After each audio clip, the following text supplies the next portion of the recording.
Welcome back. In this talk, we're going to look again at the 1700s, a period of Americanization that happened in large part through revival and revolution. And we're going to look at this talk through the lens of race.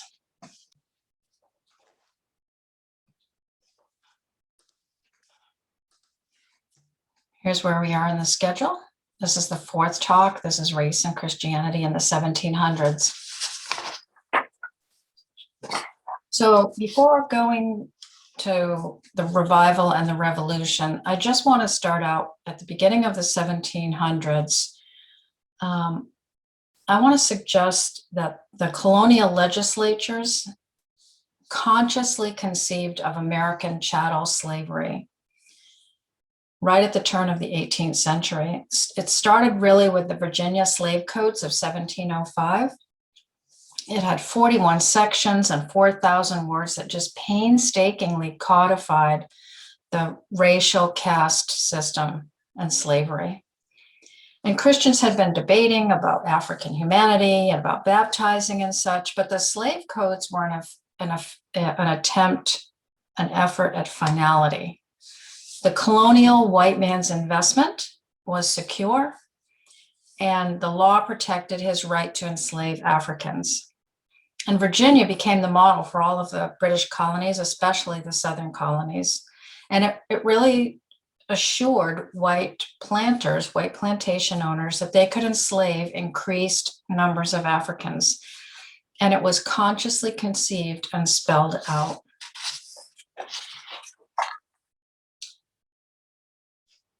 There were economic reasons for increasing slavery, obviously, and these laws made it easier and safer. And slaves would often revolt and run away because they longed for freedom, like anyone would, naturally. But with these codes, the white slave owners who felt threatened by these slave revolts, now had the law behind them, allowing them the violence necessary to maintain their supremacy. I just want to read a few things from this really large Virginia slave code of 1705. It says, all servants imported and brought into the country who were not Christians in their native country shall be accounted and be slaves. All Negro, mulatto, and Indian slaves within this dominion shall be held to be real estate. If any slave resist his master, correcting such a slave, and shall happen to be killed in such correction, the master shall be free of punishment, as if such accident never happened. Really, the laws behind them now in using violence against their enslaved persons. Then we've got a statement here that we've seen before where the baptism of slaves does not exempt them from bondage. And also there's a statement in here that the status of a child born bond or free would be according to the condition of the mother. So if the mother was a slave, any baby that she bore would be automatically a slave. And that would even be true if she were pregnant from rape or whatever from a white man or a white slave, her own slave owner. Her babies would all be slaves. And the law imposed really harsh physical punishments for enslaved persons. For example, for a major offense, the slave would receive 60 lashes and be placed in stocks where his or her ears would be cut off. And that for minor offenses, such as associating with whites, slaves would be whipped, branded, or maimed. And also, slaves needed written permission to leave their plantation, and a slave could no longer bring their master to court. Before the 17th century, or before the 18th century, a slave who had a dispute with a master in Virginia could actually bring the master to court. With the slave codes of 1705, that was no longer possible. A slave had no recourse in a court of law anymore. And white slave owners could do anything. knowing any punishment he inflicted, including death, would result in not even the slightest reprimand. There were many other slave codes. This one is an example from South Carolina in 1740. Listen to the name of it: an act for the better ordering and governing Negroes and other slaves in this province. Okay, so this one was set up because there had been an enslaved African-American rebellion. They rebelled against their owners. And so in response to that, we have put into law the Negro Act of 1740. And it just created even harsher punishments for disobeying. Slaves were prohibited from gathering without white supervision. They were prohibited from learning how to read and write. They were even prohibited from growing their own food.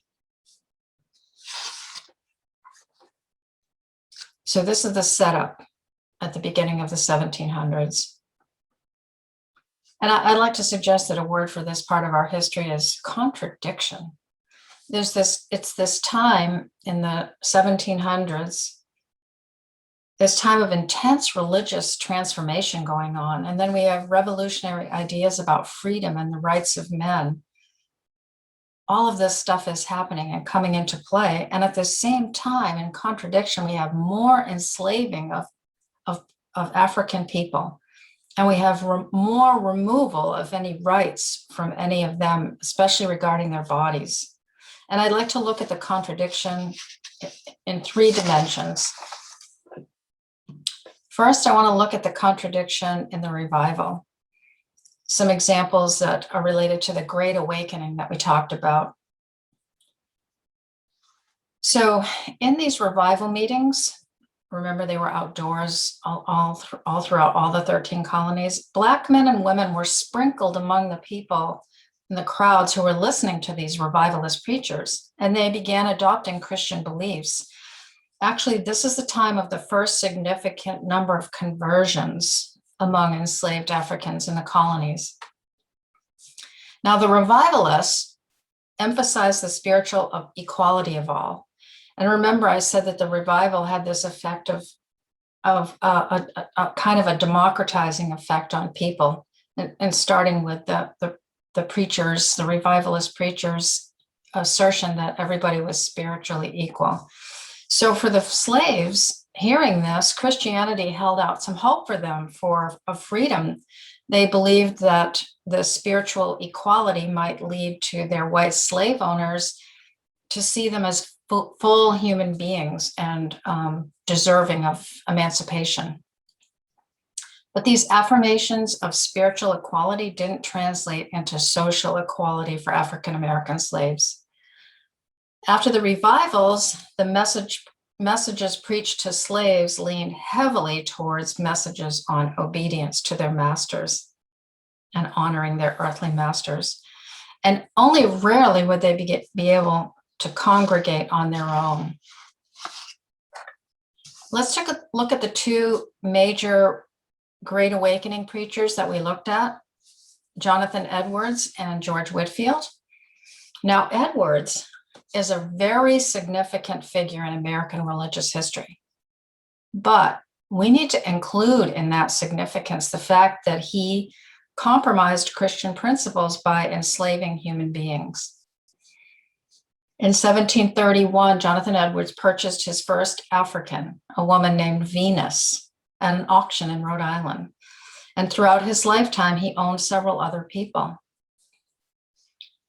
An Edwards scholar, someone studying Edwards' works, unearthed a manuscript. It was an unpublished manuscript, and it was actually notes that Jonathan Edwards was writing down, and as he was getting ready to write a letter. He had been asked by another pastor who owned slaves to write a letter to defend him because some of his congregation were criticizing him for owning slaves. Very interesting scenario. And in these notes that Edwards is writing, he seems to get ready to write his letter. He seems to accept slavery as long as masters treated their enslaved persons with dignity.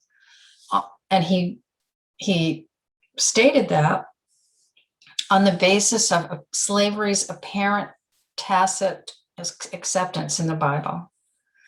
And interestingly, later on in this talk, we're going to look at what Jonathan Edwards' son understood about slavery. That's Jonathan Edwards, a slave owner. Now we go to George Whitfield.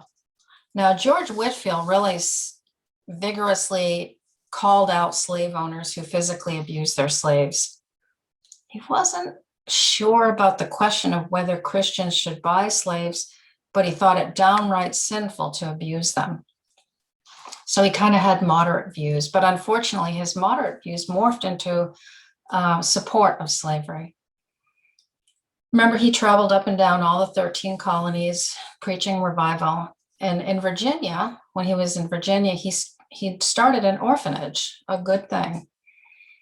And that the grounds and the building are still there near Savannah, Georgia. This is one of the buildings present day. And it's called Bethesda Academy. Now it's a school for boys.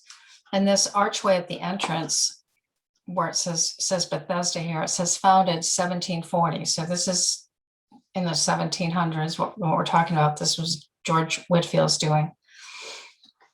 Unfortunately, the orphanage struggled financially, so Whitfield turned to slavery to support it. With the support of some friends, he bought a 640-acre plantation in Georgia, and he was going to use the profits from it to support the orphanage, and the plantation would have slaves.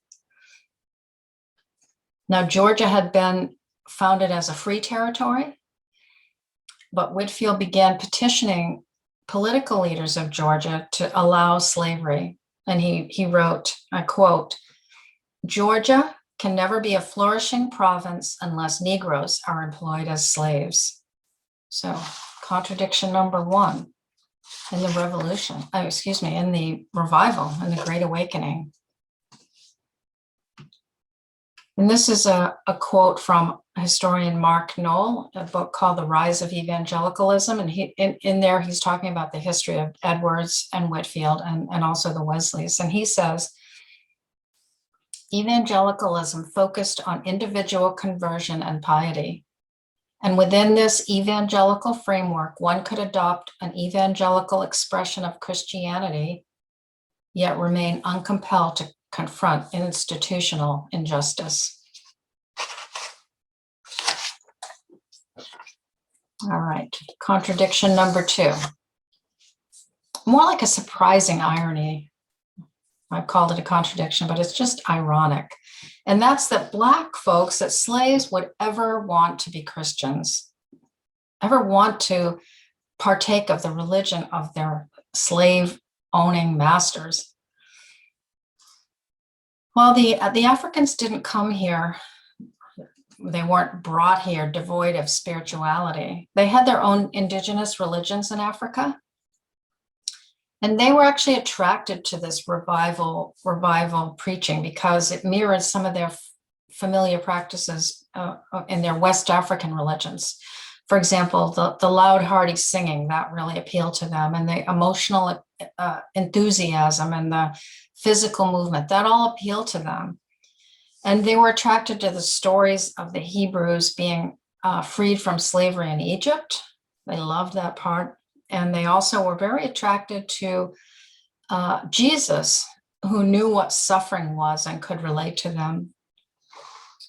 And Black faith in America was actually a remarkable example of contextual Christianity. And by contextual Christianity, I mean adapting its truths to your cultural expressions. And one example of that was the ring shout.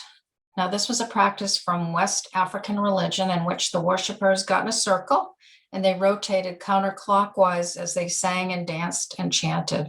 It was an ancient practice, but these early African slave Christians took this practice from West Africa and they used it for their Christian worship.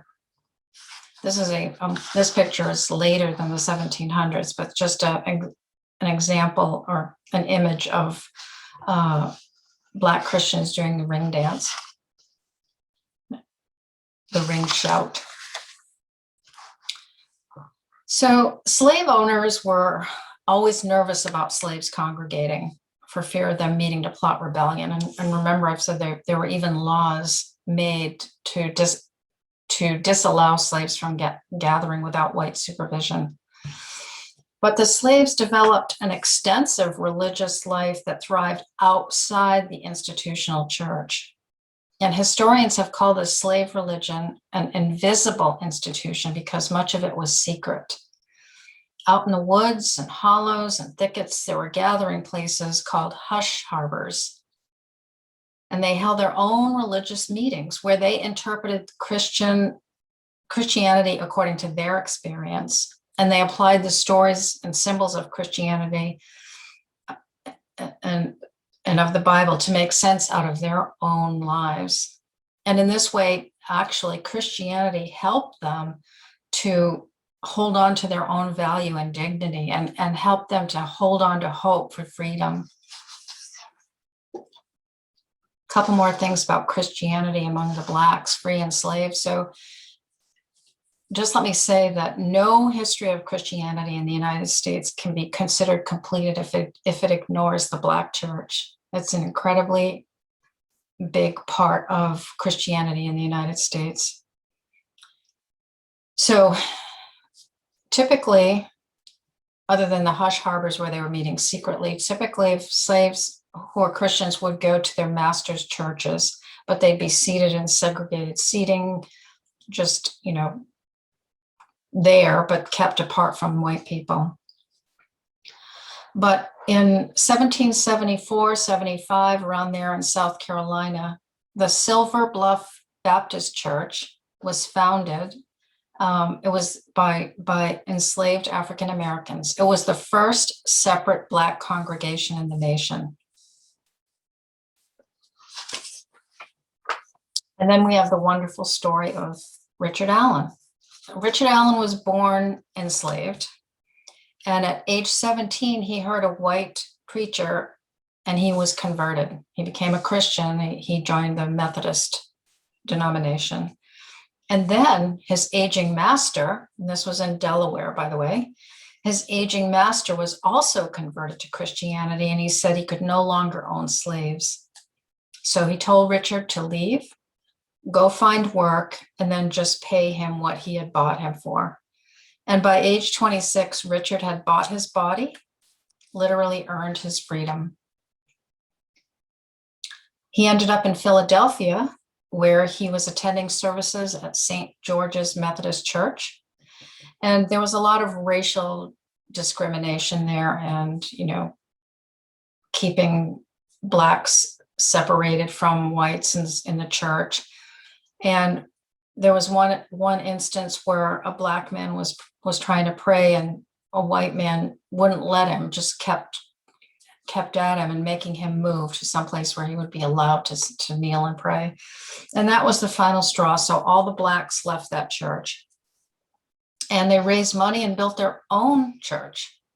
And then the Methodist authorities, the Methodist denomination, wanted to control it.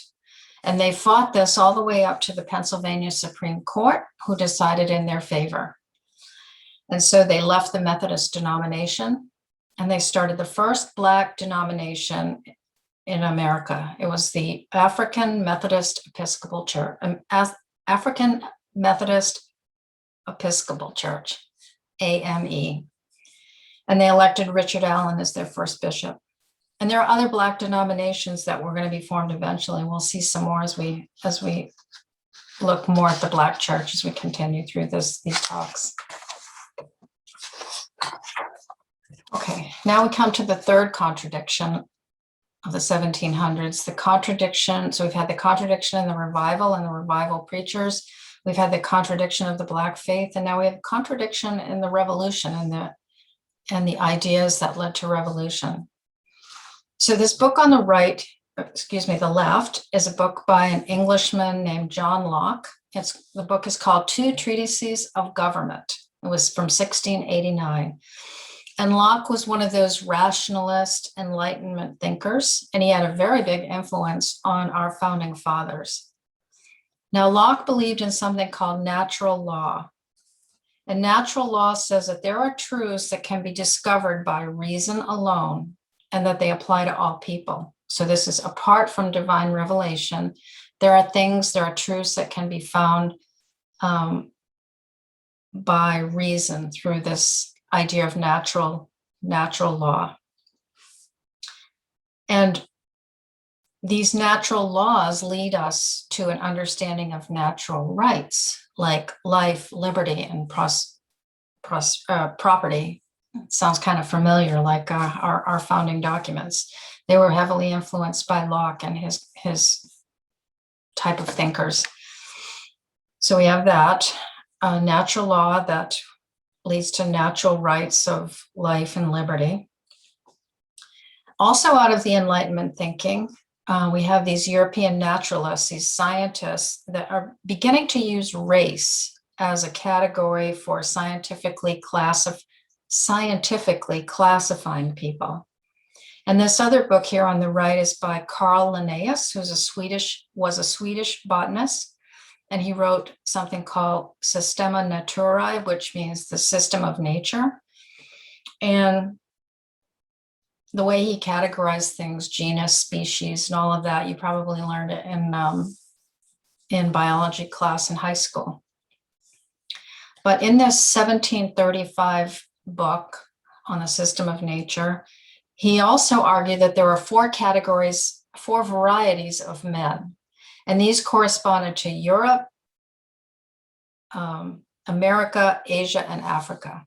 And then he revised his book in the 1750s. And at that point, he started to include skin color and additional physical characteristics, geography, and even moral traits. And his work, along with the work of a lot of others, really influenced the concepts of race in both the 18th and the 19th centuries. Influenced these concepts of race in ways that were really often detrimental and dehumanizing to people of indigenous, African, and Asian descent. So let me just give you a little bit more about what he wrote. So his categories of four varieties of Homo sapiens, that's human, he had them in a hierarchy. So I'm going to give you just two of them and examples. Europeans, he described as vigorous. This is Europeans, vigorous, muscular, very smart, inventive, and ruled by law.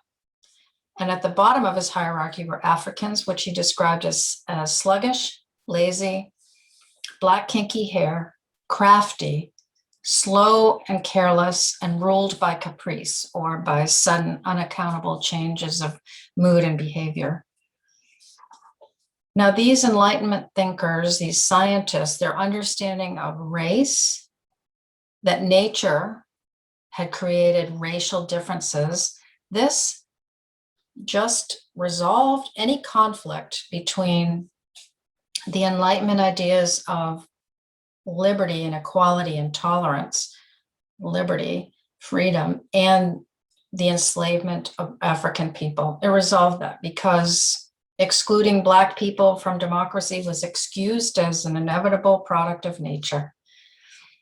And in 1781, Thomas Jefferson, who was greatly influenced by all of this, wrote a treatise called Notes on the State of Virginia. And in it, he justified the exclusion of Black people from the democracy that they were creating because of, quote, real distinctions which nature had made. And he concluded, quote, this unfortunate difference in color and perhaps in faculty is a powerful obstacle to the emancipation of these people. Consciously excluding non-white people from the democracy they were creating. And we've already heard about Benjamin Franklin, how he wanted to include only white people in the new nation. We're going to look at an increasing Christian voice against slavery before the end of this talk. But first, what did Blacks think about the Revolutionary War?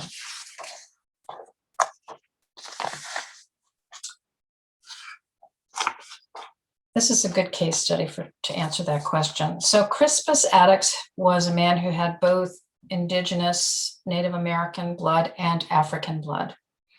And during the Boston Massacre of 1770, his blood spilled on the streets of Boston. Now, he was likely born in the early 1720s near Natick, which was called a praying town. It was a town of Christianized Native Americans.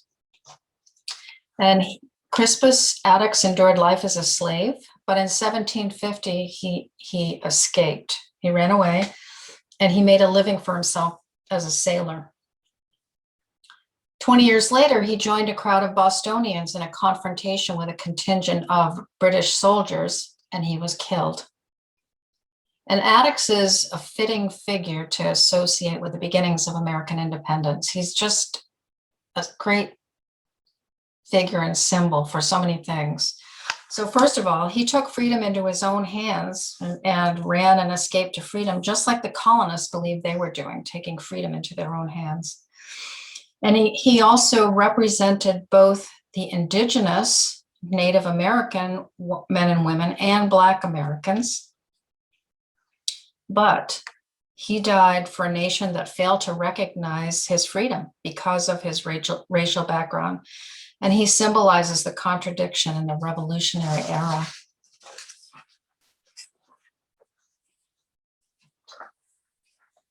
When Africans in America heard white leaders proclaim natural rights and liberty and equality for all, they naturally applied these statements to their own situation.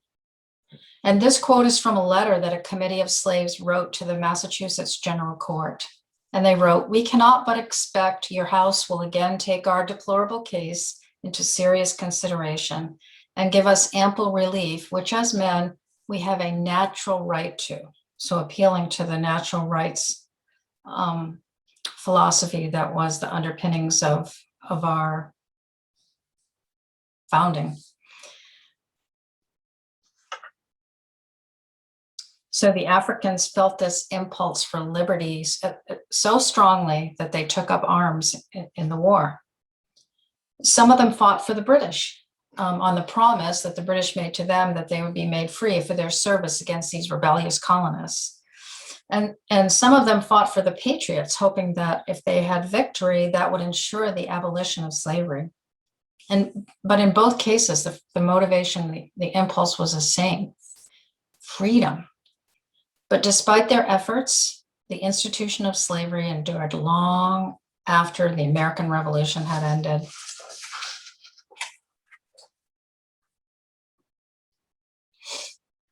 I want to end this talk with some examples of a growing Christian voice against slavery. Most Christians of means owned slaves, but a light was breaking in for some. We saw a couple of talks ago, we saw some faint voices. The voices are getting louder. The interesting thing to note here is that these are individuals who are seeing the light, so to speak, and their consciences are pricking them and letting them know that slavery is against everything that God stands for. They were individuals, not whole churches or whole denominations.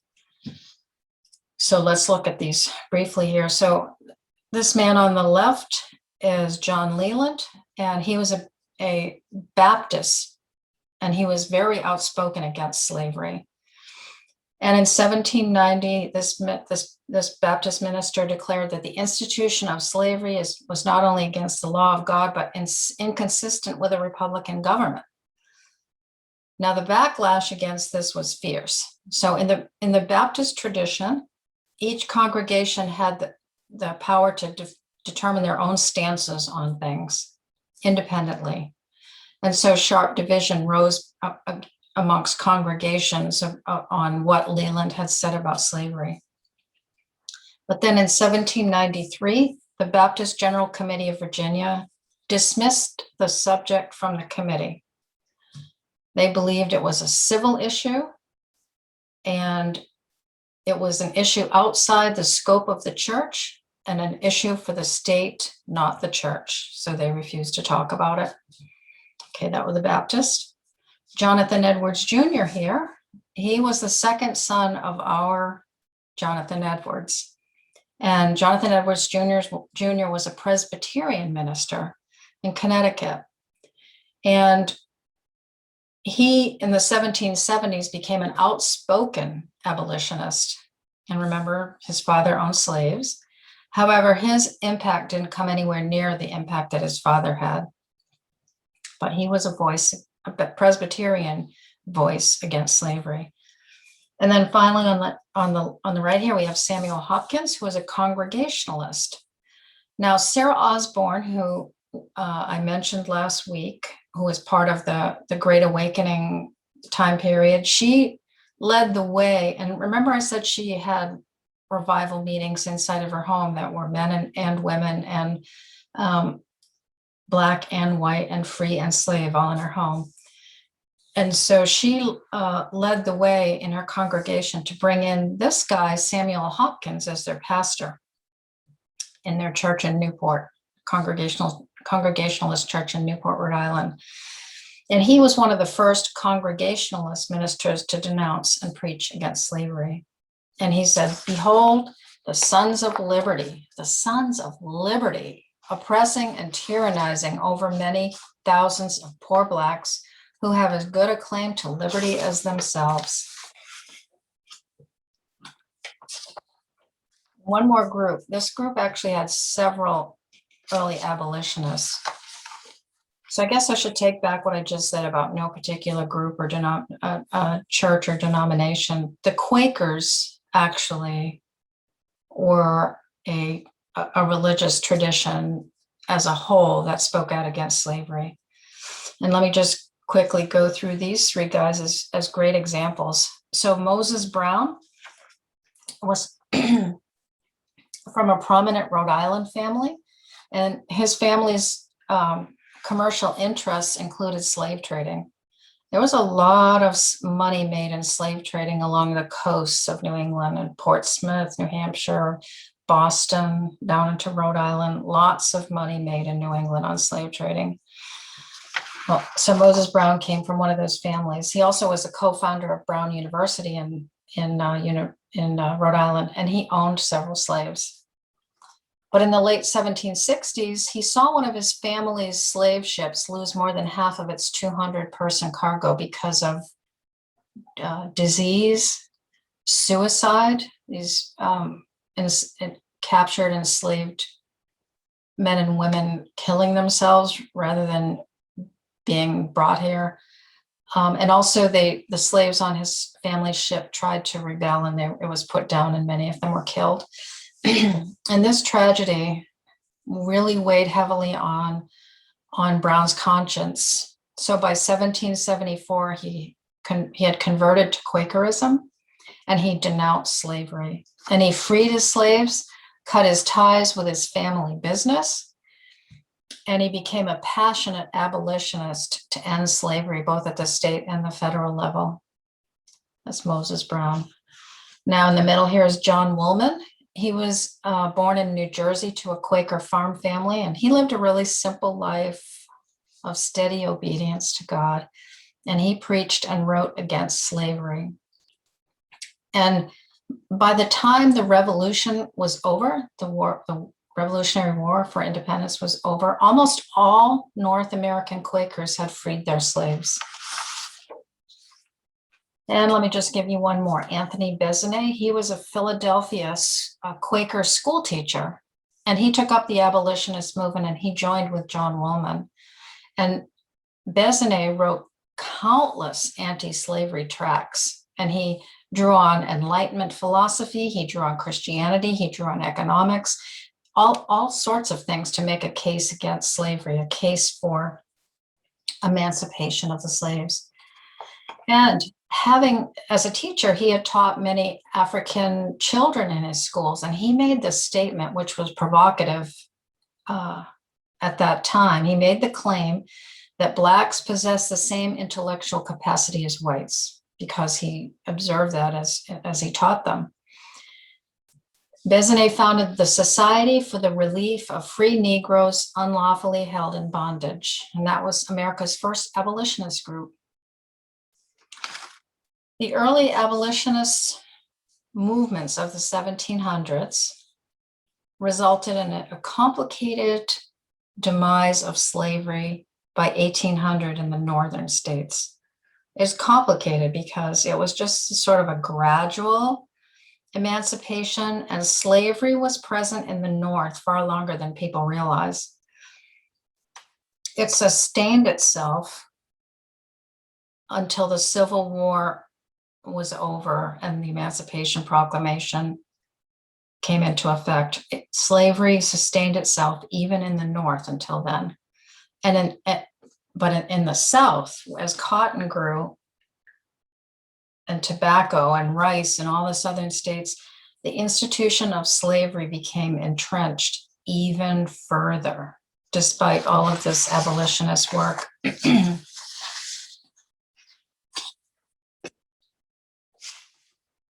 And I end this talk with this quote from Jamar Tisby, who wrote a book called The Color of Compromise, one of my sources. And he says, in one of American history's clearest contradictions, not even revolutionary ideals of independence or the religious transformations brought on by the Great Awakening, neither of those two amazing, awesome things could deconstruct the foundations of the social pyramid.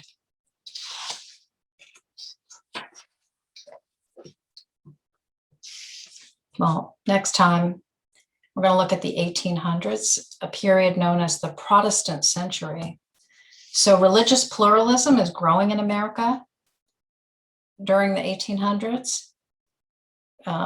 Jewish, Catholic, Protestants that aren't from Europe, but we'll see that. But nonetheless, the 1800s was a time of evangelical dominance. It was the heyday of evangelical Protestantism in the 1800s. And we'll look at that next time. Okay, see you then.